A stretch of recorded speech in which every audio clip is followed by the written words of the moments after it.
मजलिस इत्तेहादुल मुस्लिमीन के कौमी सदर असदुद्दीन ओवैसी ने आज अपने इंतखाबी सफर का आगाज उत्तर प्रदेश के गाजियाबाद से किया। ओवैसी ने गाजियाबाद, हापुड़, मेरठ, बुलंदशहर, अमरोहा और संभल के MIM यूनिट के कारकुनों से मुलाकात करते हुए शाम 4 बजे मुरादाबाद पहुंचे। ओवैसी ने मुरादाबाद में गुल शहीद चौराहे पर मुजाहिद आज़ादी नवाब मुज्जू खान की कब्र पर फातिहा पढ़ी। वहां 2 मिनट क़याम करने के बाद ओवैसी कब्रिस्तान से बाहर आए।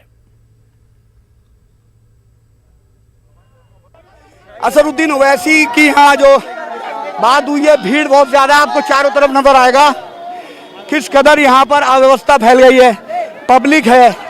जब उनसे सवाल किया गया कि समाजवादी पार्टी के सांसद ये कह रहे हैं कि आप बीजेपी के लिए काम करते हैं, तो उन्होंने कोई भी जवाब नहीं दिया।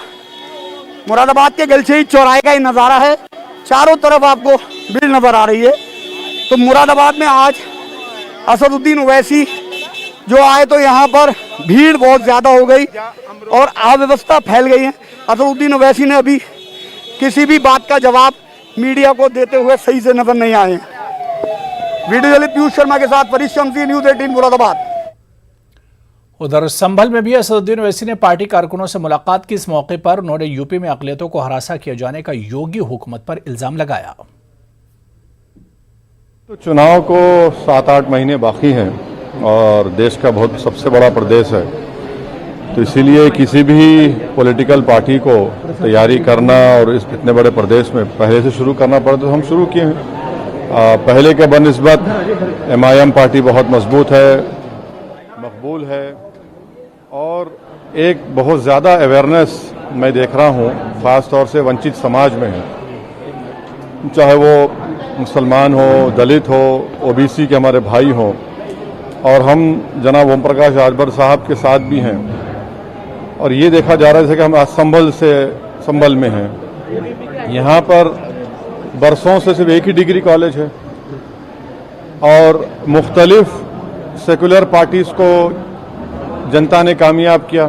उन्होंने संभल के लिए क्या किया, मुख्तलिफ पार्टीज को सांसद बनाकर भिजाया गया। तो ये एक पॉलिटिकल एम्पावरमेंट की जो हम एक तड़प देख रहे हैं, ख़ास तौर से मुस्लिम माइनॉरिटीज़ में, और मुझे यकीन है कि वो एक तड़प जेन्यून है और उसको अमली जामेनामा पहनाएगी उत्तर प्रदेश की जनता और MIM को। वहीं ओवैसी ने यूपी के मुजवजा आबादी कंट्रोल पॉलिसी पर भी तनकीद की। उन्होंने पॉलिसी को आइन मुखालिफ करार दिया। तो एक प्रपोजल है और हम MIM पार्टी की तरफ से उसकी मुखालिफत करेंगे और रिटर्न में, लिखत में लॉ कमीशन को जो 19 तारीख तक टाइम दिया है हमको, हम उनको भिजाएंगे। सुप्रीम कोर्ट के कॉन्स्टिट्यूशनल बेंच का जजमेंट है पुट्टुस्वामी का, जिसमें सुप्रीम कोर्ट ने यह कह दिया कि आप कोर्शन नहीं कर सकते किसी को। जस्टिस चंद्रचूड़ का जजमेंट पढ़ना चाहिए। 5वीं अहम बात यह है कि योगी सरकार पॉपुलेशन को मानती है, तो हम ये पूछना चाहते हैं कि रूरल उत्तर प्रदेश में 40% शॉर्टफॉल है सब हेल्थ के सब सेंटर्स में, PHCs में 49% का शॉर्टेज है, कम्युनिटी हेल्थ सेंटर्स में 53% का शॉर्टफॉल है और वो कम्युनिटी हेल्थ सेंटर्स में 84% स्पेशलिस्ट नहीं है। और छठी बात यह कि 22 नवंबर 2019 को लोकसभा में एक सवाल के जवाब में मोदी सरकार ने कहा कि उत्तर प्रदेश सरकार का एक वर्स्ट रिकॉर्ड है डॉक्टर पेशेंट का। क्या योगी आदित्यनाथ ये बात को मानेंगे कि उत्तर प्रदेश में 4509 डॉक्टर्स की जरूरत है PHCs में और सिर्फ 1344 काम कर रहे हैं, 3665 का अपॉइंटमेंट नहीं होता है। और इस तरह के प्रपोजल में सबसे बड़ा नुकसान महिलाओं को होगा, इसलिए कि 93% स्टेरिलाइजेशन सिर्फ महिलाओं का होता है और एबॉर्शन होगा फीटस देखने के बाद, महिलाओं का डिजर्शन होगा। और आप ये कह रहे हैं कि प्रपोजल में कि हम रेशन नहीं देंगे, वो भी आर्टिकल 21 का वायलेशन। आप उधर समाजवादी पार्टी के member parliament doctor ST Hasan ने असद ओवैसी पर बीजेपी के लिए वोट काटने का इल्जाम आयद किया। जबकि असद ओवैसी ने इस बारे में सवाल किया गया तो उन्होंने कोई जवाब नहीं दिया। जबकि समाजवादी पार्टी के मकामी काउंसलर सुहेल ने असदुद्दीन ओवैसी पर इल्जाम लगाया कि जब वो यहां आए तो वो थोड़ी देर बात करते, लेकिन वो सिर्फ मुजाहिदे आज़ादी की खबरों पर 1-2 मिनट जाकर सियासी फायदा उठाने की कोशिश कर रहे हैं, इसके सिवा कुछ नहीं करना चाहते। AIM के राष्ट्रीय अध्यक्ष असदुद्दीन ओवैसी मुरादाबाद पहुंचे थे। मुरादाबाद में इस कब्रिस्तान में शहीद स्वतंत्रता संग्राम सेनानी नवाब मज्जू खां की कब्र पर उन्होंने चादर पोशी की है। उसके बाद समाजवादी पार्टी के ये माना जा रहा है गढ़ में सेंध लगा रहे हैं। समाजवादी पार्टी के लोग हैं, मैं बात करूंगा क्या कार्यक्रम था, क्या हुआ। देखिए जनाब असदुद्दीन ओवैसी साहब आज तारीख गलशहीद के चौराहे पर एक सियासी दौरे पर आए। जो वो सियासी दौरा था, उस सियासी दौरे पे वो नवाब मज्जू खां साहब के मज़ार को वो उनकी चादर पोशी करके उसका फ़ायदा लेना चाहते थे, ना कि उनकी चादर पोशी करना चाहते थे। हालांकि गलशहीद के अहले मोहल्ले के वह मुकामी लोग, यहाँ के वह जिम्मेदार लोग इस बात के लिए चाहते थे कि वो यहाँ पे 2 मिनट रुकें और यहाँ के लोगों की बात समझे कि यहाँ के पुराने लोगों ने नवाब मज्जू खां साहब के लिए और हज़रत रोशन शाह मियां के मज़ार के लिए, वह उनके कब्रिस्तान के लिए, वह इस गलशहीद तारीखी चौराहे के लिए क्या कुर्बानी दी है, या नवाब मज्जू खां के लिए यहाँ के कमज़ोर हिंदू मुस्लिम सिख ईसाई भाइयों ने उनके साथ में बढ़ चढ़ के हिस्सा लिया था। और रामपुर नवाबों ने ब्रिटिश हुकूमत से हाथ मिला लिया था, नवाब मुरादाबाद ने हाथ नहीं मिलाया था। हम सवाल ये है कि समाजवादी पार्टी को लग रहा है कि वो सेंध लगा रहे हैं उनके वोट बैंक। देखिए समाजवादी के हाँ इस बात की भी है, क्योंकि अभी बंगाल चुनाव हुआ है और बंगाल चुनाव में जब ये भी वहाँ गए थे, लेकिन दीदी ने इस बात के लिए उनसे मना कर दिया था, ये वहाँ से वापस आए। और हमें ये लगता है कि दीदी जैसे लोगों का, छोटे छोटे दलों का और बड़े दलों का भी समर्थन समाजवादी के साथ रहेगा और ना कि छोटे दल विरुद्ध में उतरेंगे। नहीं, असदुद्दीन ओवैसी जो है वो समाजवादी पार्टी के वोट बैंक में सेंध लगा रहे हैं मुस्लिम गढ़ में। भाई अगर वो सेंध लगा रहे हैं तो जनाब मोहम्मद आदम खान साहब आज जेल में हैं, कल उनका इलाज चल रहा था। इमरान प्रतापगढ़ी साहब भी उनके यहाँ गए थे। अगर असदुद्दीन कौम से इतनी हमदर्दी है तो एक बड़ा लीडर, बड़ा मुस्लिम चेहरा जो आज कौम के खातिर वह हिंदू मुसलमान सिख ईसाई भाईचारे के मुतालिक वो आज जेल में हैं, उनके खिलाफ इतने मुकदमे कायम हो चुके हैं, तो असदुद्दीन ओवैसी साहब उनके लिए भी बात करें।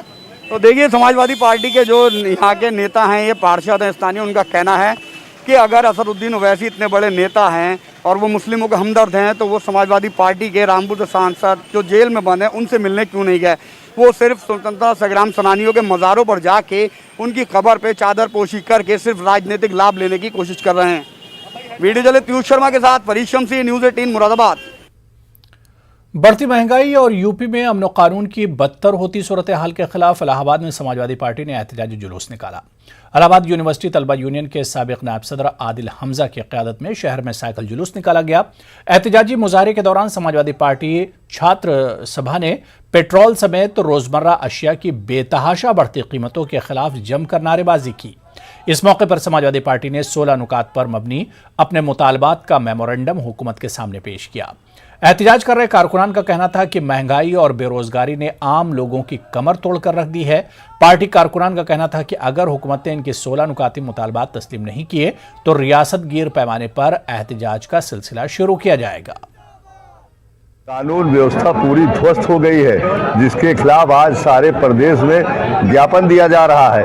महंगाई चरम सीमा पर है, पेट्रोल दाम बढ़ रहा है, डीजल का दाम बढ़ रहा है, तेल का दाम बढ़ रहा है, शिक्षा एकदम ध्वस्त हो गई है, स्कूल कॉलेज बंद है, कोरोना को डरवाकर पूरे देश को तबाही और बर्बाद किया जा रहा है, लोग भूखमरी के शिकार हो गए हैं। इन सब तमाम मामलों को लेकर आज हम लोग धरना दिया है और 16 सूत्री मांग हम लोगों ने एसडीएम के जरिए गवर्नर को भेजाया गया है।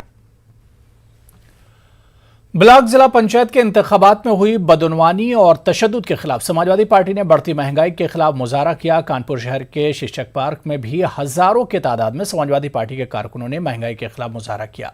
पुलिस के कड़े पहरे के बावजूद समाजवादी पार्टी कारकुनों ने सदर जमहूरिया तक अपना एहतजाज दर्ज करवाया। इस दौरान कारकुनों और पुलिस के दरमियान झड़प भी देखने में आई।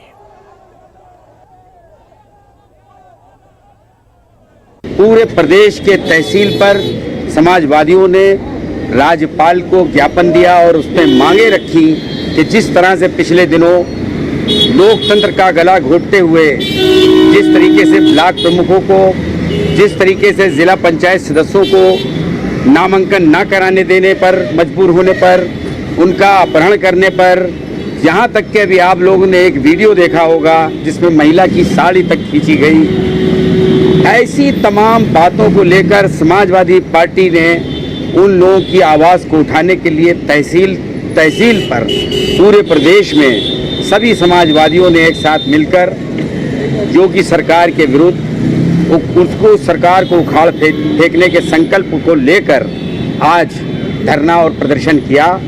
और हम लोग यहीं पर नहीं बैठेंगे। अब सरकार जो भारतीय जनता पार्टी की योगी सरकार है उसकी उल्टी गिनती शुरू हो गई है। समाजवादी पार्टी के कौमी सदर अखिलेश यादव के ऐलान पर आज अलीगढ़ में भी समाजवादी पार्टी लीडरान ने कौल तहसील पर एक जबरदस्त मुजाहरा किया, जिसमें बड़ी तादाद में पार्टी के लीडरान और कारकुनान शामिल हुए। इस मौके पर मुल्क में बढ़ रही महंगाई की शरह, पेट्रोल और डीजल की कीमतों में इजाफे के साथ ही हाल ही में हुए पंचायत इलेक्शन और ब्लॉक प्रमुख इलेक्शन में बीजेपी के जरिए की गई बदउनवानियों पर हुकूमत को तनकीद का निशाना बनाया गया। जिला सदर गिरीश यादव की क़यादत में पार्टी लीडरान ने हुकूमत की सख्त अल्फाज में मजम्मत की और कहा कि आने वाले असेंबली इंतखाबात और 2024 के मरकजी इलेक्शन में भारतीय जनता पार्टी को समाजवादी पार्टी कारकुनान इक़्तिदार से बेदखल करने का काम करेंगे। इस सरकार में महिलाओं की साड़ियों का हरण हो रहा है। यहाँ पे नौजवानों को रोजगार नहीं मिल रहा, किसान धंधा दे रहा है। उसके बाद में यहाँ पर इन्होंने जिला पंचायत अध्यक्ष के चुनाव में, क्षेत्र पंचायत अध्यक्ष के चुनाव में जो गुंडागर्दी की है उसी के खिलाफ ये धरना प्रदर्शन पूरे प्रदेश में सभी तहसील मुख्यालयों पर चल रहा है। तो वस्त्र उतारने वाला तो कभी जीवित रहा ही नहीं, पूरा के पूरा, जैसा आप महाभारत में जानते हैं, पूरा के पूरा खानदान खत्म हो गया था द्रौपदी का वस्त्र हरण करने के चक्कर में। तो ये तो बीजेपी वाले हैं, ये तो खत्म हो जाएंगे 2022 में उत्तर प्रदेश से। प्रोटेस्ट ये गुंडागर्दी जो बीजेपी की हठधर्मी चल रही है, हर जगह जैसे एक औरत है अगर वो अपना पर्चा भरने जा रही है तो आप उसके कपड़े उतार रहे हैं और कहाँ दावा कर रहे हैं आपके बेटी बचाओ बेटी पढ़ाओ, तो वो सब खोखलापन उनके दावों में लगता है और हर दावे उनके ऐसे ही हैं। अब वो कोई इलेक्शन में खड़ा है तो उसको पुलिस के सामने किडनैप कर रहे हैं, एसएसपी को मार रहे हैं। महंगाई इतनी बढ़ गई है कि गरीब आदमी का जीना दूभर हो गया है। मरकजी हुकूमत के खिलाफ अलीगढ़ में समाजवादी पार्टी की जानिब से बड़े पैमाने पर एहतजाज किया गया। एहतजाजी समाजवादी पार्टी कारकुनों ने वज़ीर-ए-आज़म नरेंद्र मोदी का अलामती पुतला नजर आतिश किया। जेसीपी में वज़ीर-ए-आज़म मोदी का पुतला लाया गया। इस दौरान पुलिस और समाजवादी पार्टी कारकुनों के दरमियान धक्का मुक्की देखी गई। पुलिस ने चंद एहतजाजियों को हिरासत में लिया।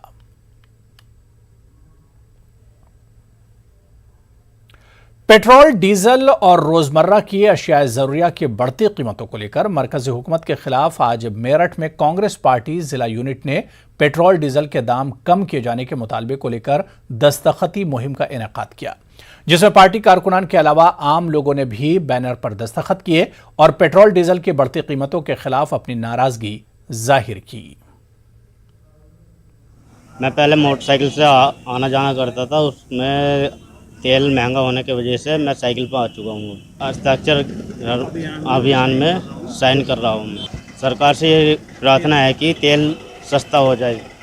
आज पूरे उत्तर प्रदेश के अंदर हस्ताक्षर अभियान चलाया जा रहा है। उसी कड़ी में मेरठ में दीदी प्रियंका गांधी, अजय कुमार लल्लू जी के आदेश पर आज हस्ताक्षर अभियान चलाया जा रहा है। डीजल पेट्रोल बहुत महंगा हो गया है, 100 रुपये हो गया है पेट्रोल, डीजल 90 रुपये हो गया है। किसान परेशान है, आम आदमी परेशान है।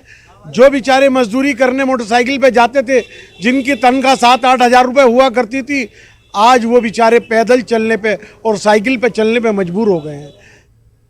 उत्तर प्रदेश अक़लियती कमीशन के चेयरमैन अशफाक सैफी के जरिए गुज़िश्ता रोज़ मेरठ में कुरान के ताल्लुक से दिए गए बयान की सख्त अल्फाज में मजम्मत की जा रही है।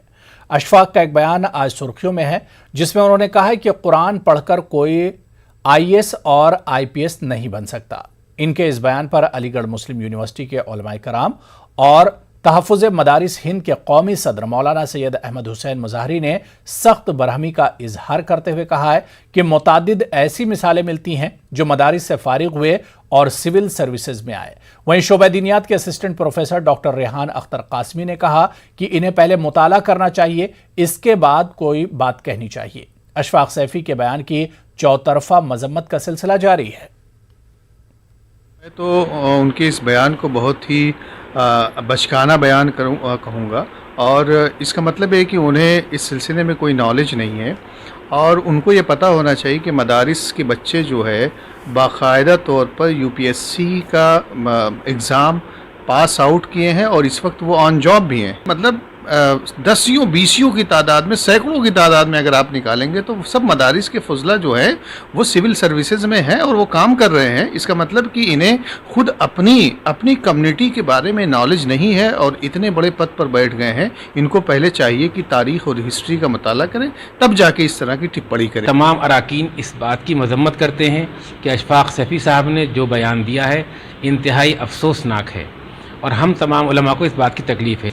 लेकिन ताज्जुब ये है कि वो शायद हो सकता है अभी नया उनका इंतखाब हुआ है, तो उनको मुताला करने के बाद और तारीख़ को देखने के बाद इस तरह का बयान देना चाहिए और इस बयान की हम सख्त मजम्मत करते हैं और अगली बार उनसे गुजारिश करते हैं कोई भी ऐसा बयान देने से पहले 100 बार किताबों को देख लें और माजी ईदगाह में ईद उल अजहा की नमाज की इजाज़त और कुर्बानी के जानवरों के लिए बाजार के इंतजामात के मुतालबे को लेकर आज शहर काजी मेरठ ने कमिश्नर और डीएम मेरठ से मुलाकात की और मेमोरेंडम पेश किया। वाज़ेह है कि हुकूमत की जानिब से अभी ईदगाहों में 50% लोगों तक की ही इजाज़त दी गई है। शहर काजी मेरठ का कहना है कि जब बाजारों और दूसरे मराकज़ को लोगों के लिए खोला जा चुका है तो इबादत गाहों पर आयद पाबंदी में भी रियायत दी जानी चाहिए। कमिश्नर साहब से भी और डीएम साहब से भी दोनों से लिखकर एक मेमोरेंडम दिया है और उनसे ये मुतालबा किया है कि शाही ईदगाह में नमाज पढ़ने की इजाज़त दी जाए और इसके साथ साथ ये कि जो जानवर बाहर से व्यापारी आते हैं बेचने के लिए, उनके लिए एक नौचंदी के मैदान में, जैसा कि पिछले सालों में भी हुआ है, एक मार्केट उसका लिए बनाया जाए, बाज़ार बनाया जाए उसका, और उसमें पुलिस की का इंतजाम हो और उसमें किसी तरह की नाजायज़ वसूली उसमें नहीं होनी चाहिए। अलीगढ़ मुस्लिम यूनिवर्सिटी के तलबा यूनियन के साबिक सेक्रेटरी मोहम्मद फ़हद को अखिलेश यादव ने बड़ी जिम्मेदारी सौंपी है। फ़हद को समाजवादी पार्टी के विंग युवजन सभा का कौमी सदर नामजद किया गया है। मोहम्मद फ़हद की नामजदगी का ऐलान गुज़िश्ता रोज़ हुआ। फ़हद इन दिनों अलीगढ़ में मौजूद हैं। उन्होंने न्यूज़ 18 उर्दू से खुसूसी बातचीत करते हुए कहा कि अखिलेश यादव ने उन पर जो भरोसा जताया है वो उनको पूरा करने की कोशिश करेंगे। जी, सबसे पहले मैं हमारी पार्टी के सदर जनाब अखिलेश यादव जी को बहुत बहुत शुक्रिया अदा करना चाहूँगा उनका कि उन्होंने मुझ जैसे नौजवान पर मेरे कंधों पर एक बहुत बड़ी जिम्मेदारी दी है और जैसे आने वाले 2022 के चुनाव को देखते हुए ये जिम्मेदारी यूथ को नज़र में रखते हुए दी गई है और मेरी पूरी कोशिश रहेगी, हम अपनी पूरी जान लगा देंगे कि 2022 में समाजवादी पार्टी की सरकार आ रही है और पूरे यूथ को जोड़ करके इंशाल्लाह 2022 में समाजवादी पार्टी की सरकार को हम बनाकर छोड़ेंगे। नेटवर्क 18 की पहल और आईटीसी के जरिए पेश करदा स्वाभिमान भारत आपको मुल्क भर से इज्जत नफ्स और फख्र की कहानियां पेश करता है। स्वाभिमान भारत की सबसे बड़ी मिसाल हमारे एथलीट हैं जिन्होंने मुख्तलिफ मौक़ों पर और आलमी सतह पर मुल्क का सर फख्र से ऊंचा कर दिया। हमारे एथलीट टोक्यो ओलंपिक्स में मुल्क का सर एक मरतबा फिर फख्र से उठाने के लिए जा रहे हैं। नेटवर्क 18 ने भी इनकी हौसला अफजाई में मुल्क के लोगों को शामिल किया है। इन्हीं इस इक़दाम में हौसला देने के लिए वज़ीर-ए-आज़म नरेंद्र मोदी ने मंगल के रोज़ इन ओलंपिक एथलीट्स और इनके अहले खाना से बातचीत की।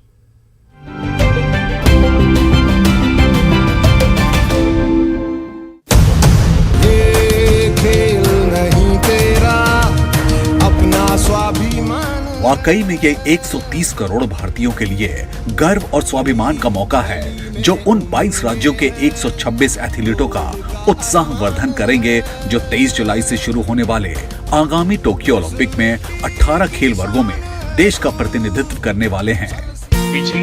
प्रधानमंत्री नरेंद्र मोदी ने मंगलवार को कुछ सबसे बड़े पदक उम्मीदवारों और उनके परिवारों के साथ बातचीत की और उन्हें ओलंपिक के लिए शुभकामनाएं दी। आप में एक कॉमन फैक्टर दिख रहा है, डिसिप्लिन, डेडिकेशन और डिटर्मिनेशन। आप में कमिटमेंट भी है, कॉम्पिटिटिवनेस भी है। यही क्वालिटीज न्यू इंडिया की भी है। इसलिए आप सब न्यू इंडिया के रिफ्लेक्शन है, देश के भविष्य के प्रतीक है।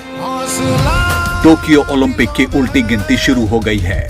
आइए हम सब एक साथ आएं और टीम इंडिया का हौसला बढ़ाएं। ओलंपिक के लिए ये वीर एथलीट स्वाभिमान भारत का एक ज्वलंत उदाहरण है।